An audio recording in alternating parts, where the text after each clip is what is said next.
Hello, my name is Andreas and I'm the co-portfolio manager for the Montgomery fund. A couple of weeks ago, I published a blog post on which industries are most affected by Australia's East Coast drought. I have since done some more research into particularly the meat industry and found a very interesting article by the global consulting firm A.T. Kearney, which I will today share the highlights out of.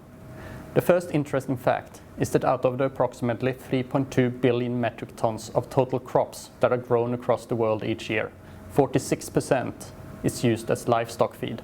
This is more than the 36% that is used as human food directly, which is easy to understand as it takes about 7 kilos of feed to produce 1 kilo of live weight of cow, 4 kilos of feed to produce 1 kilo of pig, and 2 kilos of feed for 1 kilo of poultry. As this is live weight, we need to also take into account that you can use about 60% of an animal for meat, with 40% being byproducts that are not edible. It therefore works out that the 46% of total crops used as animal feed only produces about 7% of the total calories consumed by humans, or a total efficiency of around 15%, and it's therefore fair to say that eating meat is a very inefficient way of getting your required calories, if you look at it from a pure system efficiency viewpoint. Now, humans are not completely rational beings, and having evolved as omnivores, it would be very naive to expect that a lot of people would turn to a traditional vegetarian diet. But two technologies are recently emerging that could have a significant impact on the traditional meat industry over time.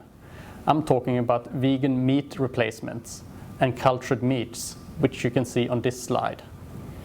Vegan meat replacement is what Impossible Foods and Beyond Meats are marketing, and consisting of extracting proteins from plants and then combining with binders and fats to create a meat-like substitute, mainly in the form of burger patties or other mince-based products.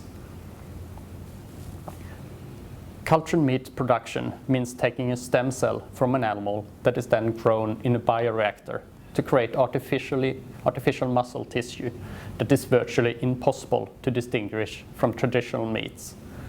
What I think is interesting with these technologies is they both have conversion ratios of around 70 to 75%, which is significantly higher than the 15% for traditional meat production. The production costs of these technologies are still higher than traditional meat production, but they are rapidly coming down as their scale ramps up, and there's a lot of venture capital money being directed towards them at the moment. Apart from direct investment opportunities in these new technologies, which are currently few, especially in this public space in Australia, it is interesting to think about the long-term implications for traditional beef-producing industry, where there are few public companies in Australia.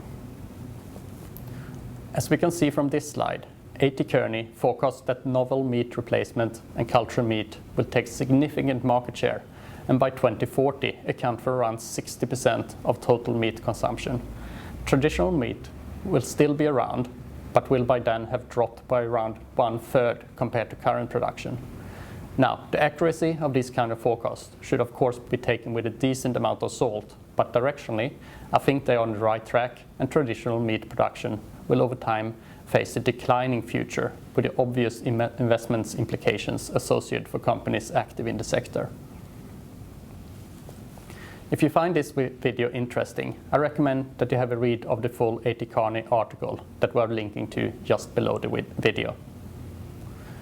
Thank you for your attention today, and please continue to follow us on your social media of choice or directly on our blog at rogermontgomery.com.